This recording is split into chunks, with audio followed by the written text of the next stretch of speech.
We'll flip back to the stream then. Hi, everybody. Welcome to our 2:30 p.m. Eastern presentation, Beyond Competition, Preparing College Esports Players and Enthusiasts for Careers, presented by Dr. Angela Macias. Angela, go for it. Hello, everyone. Welcome. I'm excited to be sharing some of my work with you. And I just want to hop right in. I'll tell you briefly, I am a professor of education. So I prepare K-12 teachers. And so I feel oftentimes I am studying this from the outside, even though I'm very interested in esports. I love gaming, but I feel like it is not something I studied in school. It is more of something I have adopted because I was asked a few years ago to be a faculty advisor for our esports club. So I kind of got involved and then I just got super involved. Now I'm running with it. So I'm sharing a lot of this with you and how I'm kind of overlapping that with my role as a teacher educator and an educational leader right now. So I don't want to get too much into why this matters, but the big idea I'm focusing on here is preparing gamers and people who go to college with that gaming interest, preparing them for careers and careers that are relevant to them. And I think there's a big disconnect. And I had the sense that there was a big disconnect there. And the more research I did, I found that I was correct. There's a huge disconnect between what is learned in college, what is learned in school, and how do I find my path into a viable career that connects to those interests. And so I did some research on it. This is just kind of the why behind it. Again, I don't want to spend a ton of time on this because you're all here because you already are interested in it. So this is kind of stuff I share with folks outside of the gaming world. Um, our theoretical foundations I'm using for this research that I'm sharing with you today is a theory called funds of knowledge, really common in education. We use it basically to describe the culturally developed bodies of knowledge and skill that people gain from their personal lives. So, in your own personal upbringing and day-to-day skill set you'd use to survive in your life, those are skills that we can actually apply in the classroom, and often teachers just don't. So, it's really beneficial if they do. It increases engagement, increases educational outcomes. We have to find ways to connect our content to those things and allow people to use those skills. So, it makes a lot of sense to apply that here. And the other theory I'm using is communities of practice. You might have heard that it's used quite a bit in the workplace or in higher ed, and it's just a lot of work settings. Basically, it says that anybody who comes together as a group for any common interest, it really doesn't have to be a workplace. In fact, the original studies were on things like biker gangs, things that are not jobs necessarily, but being things that bring people together over a common interest, like gaming. So gaming is definitely a large community of practice, and even within each game, there are other smaller communities of practice, and they have shared norms, language, problem-solving skills, and apprenticeship models where they train other people to come up and take over these higher level roles within their communities. And this happens naturally. This is not structured necessarily from the outside. It is something that is studied as a common just phenomena of social interactions in those spaces. So here's the data that I gathered for this study. It's been a long time coming. It's something we spent, me and my research assistant spent about 6 months total from start to finish gathering data, but prepping for it, gathering, and then analyzing. We spent 100 days straight pulling the top posts and responses on 3 gaming forums. So this is, um, you know, people, gamers in the wild, no, no structure, very anonymous, right? They're posting online and they don't know who we are. We don't know who they are. We are just going and taking whatever's getting the most attention and traction and copying and pasting and saving that data, every post and every comment that is the most popular that day for 100 days straight. So we went for one entire summer, and right before school got out until the very end of summer, for 100 days and gathered all of those posts and comments. It's a ton of data. And I'm a qualitative researcher, which is really strange for me to gather that much content at once, but it's really insightful. And so I'm going to share a lot of that with you. The other piece of it is interviews I did with gaming professionals, people in gaming industry or tech communities. So a lot of it is gaming adjacent. Folks that might be working for a tech company or gaming computers or things like that that are definitely careers that are built upon the gaming industry, even if they themselves are not actually developing a game or playing an esport professionally. All right, so let's get into the data from the forums. There are basically, I'm going to present this to you in this manner. There's going to be qualitative data presented in the form of what their funds of knowledge are.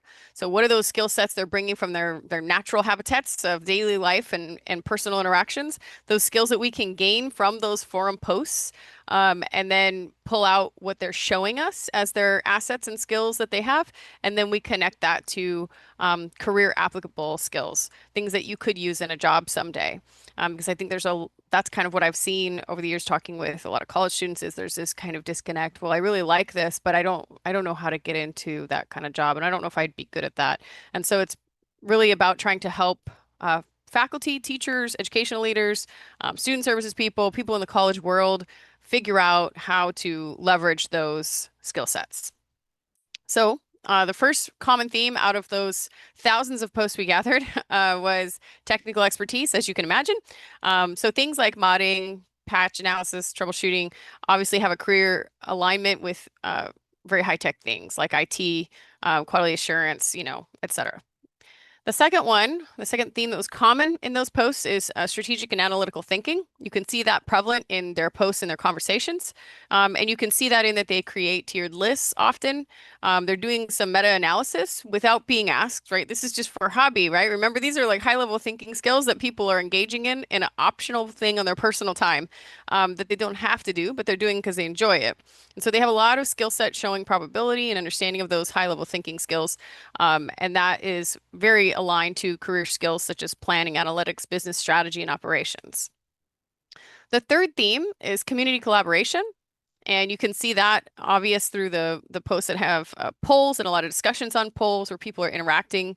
They're sharing ideas with each other and mentoring other people. There's a lot of that. So I want to reiterate the main reason I'm doing this is because I feel that there's a lot of attention on negative side of gaming culture, and we want to highlight the positive so we can use that positive because I believe that there's just as much positive as there is negative, if not more. But the ugly stuff does get attention, rightfully so. It needs to. But there are these positive things going on that if, let's say, professors knew about that, right, they could say, hey, I've seen this happening in these spaces, and I know that you are a part of these communities. So let's talk about how you can use that. So that's aligned clearly to things like leadership, project management, teamwork. The next one is cultural and narrative knowledge. This one is often really, I think, stereotyped as just an ultimate, nerd, nerd quality, right? Where people just know everything about their thing. They love this game, so they know the whole lore and the backstory. They know the history. They've read books about the characters in the games, and they have all this background knowledge that seems only relevant to them and the few friends that like it as much as they do.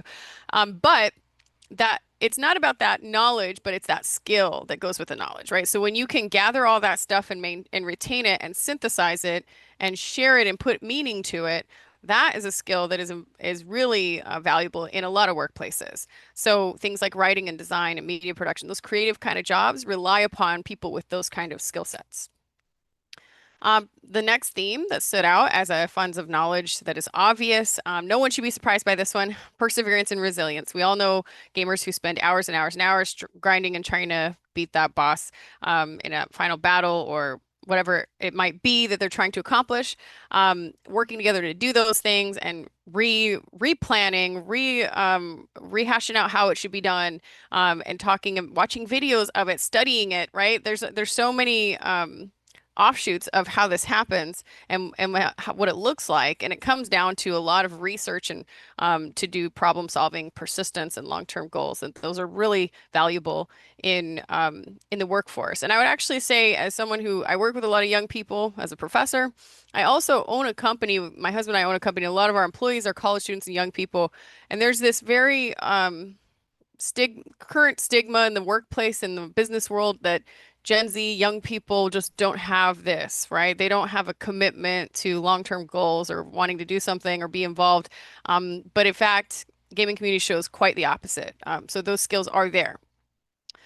Innovation and resourcefulness. Obviously, this is a big one, right, in the workplace, but you can see it quite a bit in those forums where there's a lot of creative solutions being shared back and forth, exploiting mechanics. You're trying to find some workaround with something, modding something, right?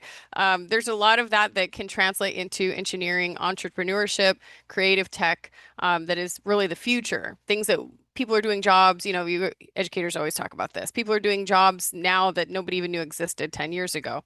And that is true. We are preparing people for things we don't even know what they are yet.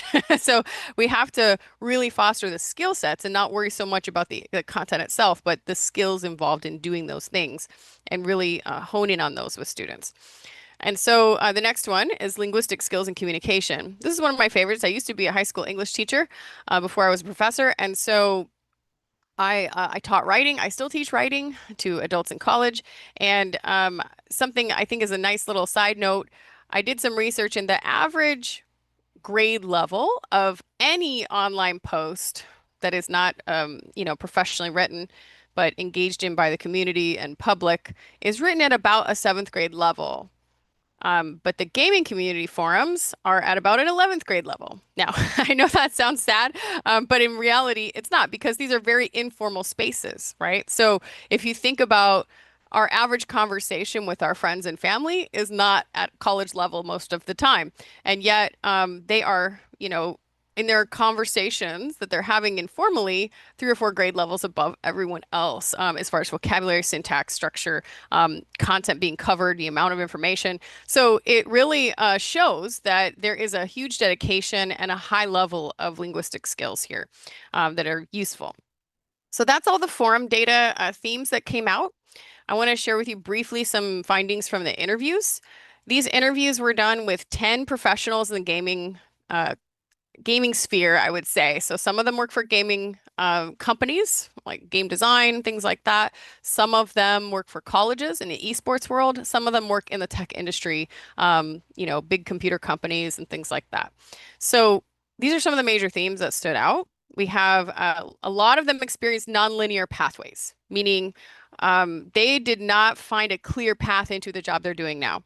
They didn't start majoring in something related to gaming and then go find this gaming career really nicely. They had to really piece together, well, I took this class and it kind of had a theme of gaming, and then I tried this internship or I took this part-time job here, and I tried to piece together kind of a nonlinear way to show I have a relevant resume for this job because it's not easy to show those skill sets, which is why we're talking about all this, right? Early exposure matters. They all talked about how important it was that they had access to play games at a young age. Mentorship and community support were critical to all of them. Every single one of them had some kind of a mentor that encouraged them to play video games at a young age, helped them learn how, challenged them to try harder and keep going, connecting them with other people. Just as a side note, 5 of these people were men or identify as men, 5 identify as women. And of the 5 women, not one had a female mentor. And that's something just to note. They all had male mentors. There was no female mentors at all. That means a teacher, an older sister, a cousin, somebody. There was no one, no women in their life encouraging gaming. So that is a big red flag to me as a teacher, right? As someone who's preparing teachers who are predominantly women, that there is some kind of stigma there still and lack of willingness to engage in that interest that youth have. So gaming develops technical, social, and analytical skills. They all talked about what they've gained from it and how much they feel like it's helped them over the years. The barriers they faced, a lot of them talked about the stigma of the gamer identity, and how a lot of them even still hesitate to call themselves a gamer, even though they work in gaming industries. They still feel a weird guilt about playing games, even though it's part of their job. And it's something that they should be proud of and really excited about. And they still feel kind of like, oh, it's probably a bad thing. And it's really not, obviously, but this is something that's kind of been pounded into their unconscious over the years. Every single one, men and women, discussed experiencing and being around sexism and exclusion. So this is obviously the big barrier that everybody knows about. It's not easy to talk about, but it's there. And it's something that we have to really think about early on because these are people talking about their experiences in the professional world, not college, right? So if they're seeing this happen in their personal spaces, in their private time, and then they go into the workforce and it happens still there and it's more prevalent. And now it's even face to face, not just anonymous online.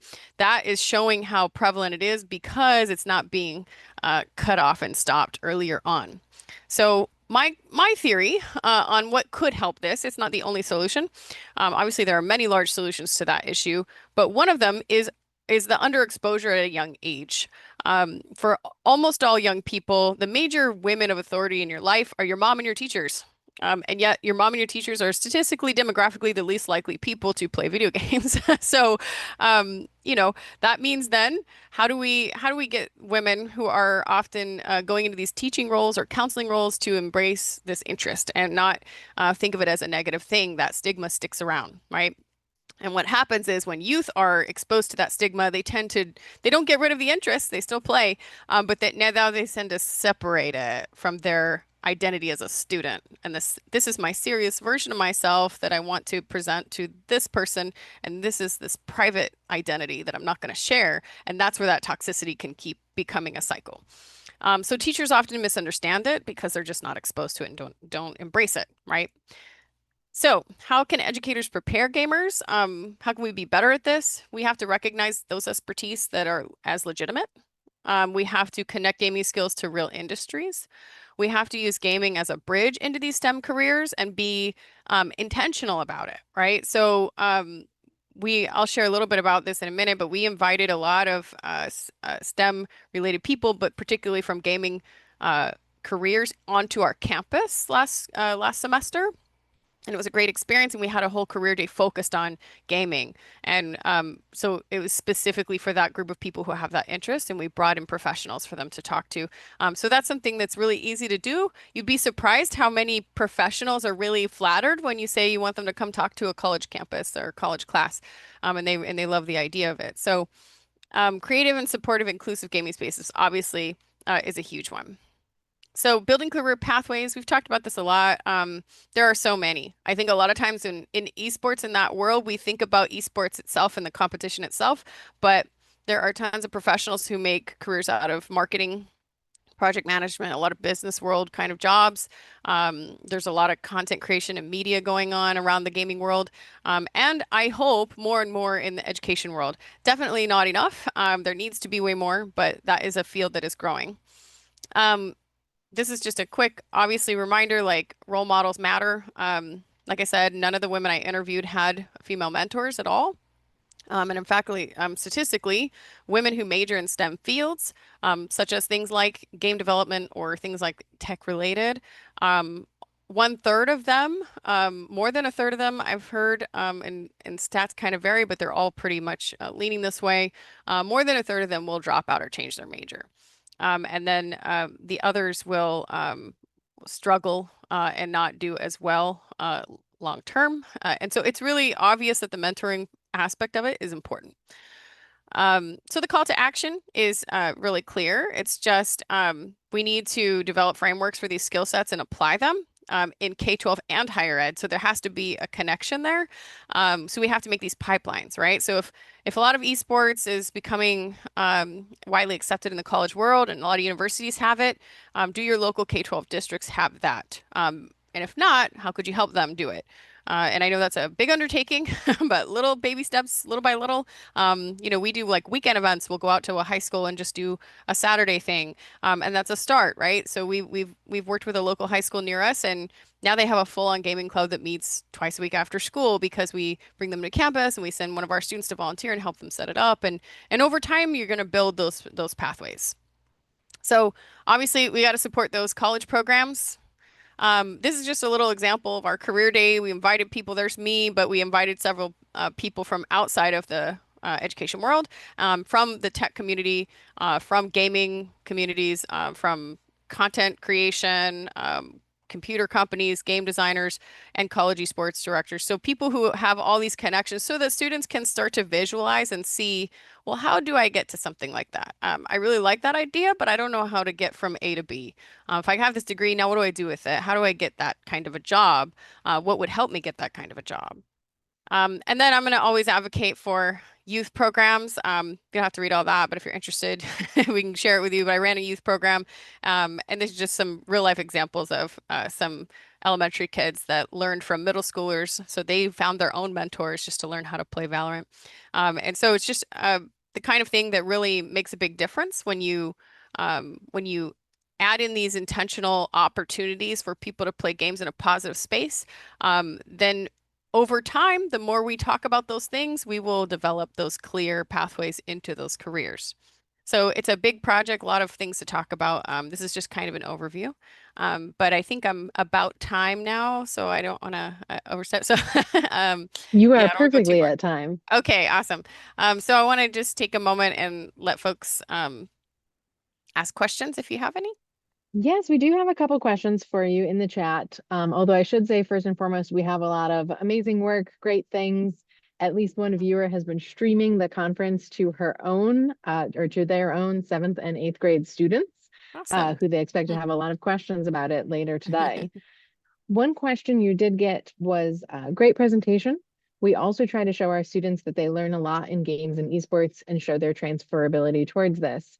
How are you making career pathways visible or transparent for students? Yeah, so there's a lot of things to do. It's a huge undertaking, right? But one thing I do, so I teach people who are becoming elementary school teachers and middle school teachers, right? So it feels disconnected to them. But what I try to do with them in particular is encourage them to go see our esports lab on campus and see the engagement that happens there, and ask if they don't play games, which many of them actually do, but if they don't, start asking young people then in their life about it so they can embrace it. They can use those examples in their everyday lessons that they're teaching. If you're teaching a history lesson or a math lesson or an English lesson, you can find ways to connect that to games, and just build that interest at a young age. You can support those clubs on campus and things like that. So for teachers, that's an easy one that I do. For a lot of our esports students that are competitive or just join the club for fun, and socializing, a lot of them are interested in going directly into these gaming industries. So we tried to do events on campus where we stream in professors who are researching things, or stream in and have like a little Zoom conference where we talk with professionals in the industry. And then we did have our career day, which I showed a picture of, where we invited several people and we had a big panel discussion. And a lot of students were able to come and talk and ask questions. We try our best to also try and send students out to things so that they get to go to events and talk with professionals in these industries. And we've seen several of our graduates go on and get really awesome jobs doing that. So it's really got to be intentional. Another thing I do, just to add on to that, is I host once a month, I host just a Zoom lunch meeting where other faculty can come in and just share ideas and ask questions about gaming. How do I, how do I add these topics in my class, right? We had a business professor who was really interested in that. And he came in and we brainstormed some ideas. And I don't have all the answers, but we can keep working and we can ask questions. So you can get faculty to start really thinking about how they can add these topics, because if someone's, let's say, an accounting major, well, I really love gaming, but I'm majoring in accounting because that's a good career. But you could do that at a gaming company. You could do that and it could help in those gaming industries still. So helping professors understand those industries, and talk about it in their classes is a huge step. And another question you got was, is your research published anywhere yet? Yeah, so we have some conference proceedings from HUIC, University International Conference for STEM. I've gone there a few times, and they have some conference proceedings that are public that I can share. But also, I have a couple things under review right now, so probably, hopefully, will be published soon. There's a couple different articles coming out. So one is specifically on women in gaming industry and technofeminism, and how educators now using those stories of women in gaming, how educators are perceiving their role as techno-feminists, which is a whole other field you should look into if you're interested. Became popular in like the 90s and early 2000s, but it's still around. And it's basically women understanding how feminism and technology are overlapped, and gender and technology cannot really be separated in our modern culture. So you looking at it like that is kind of interesting. So there's that article, and then there's one that's more focused on basically what I shared today, is just preparing them for careers. Excellent. And the follow-up question to that was, if you're available, could you please post them in the Twitch chat after your presentation wraps up so that people can look at the published version of some of these points?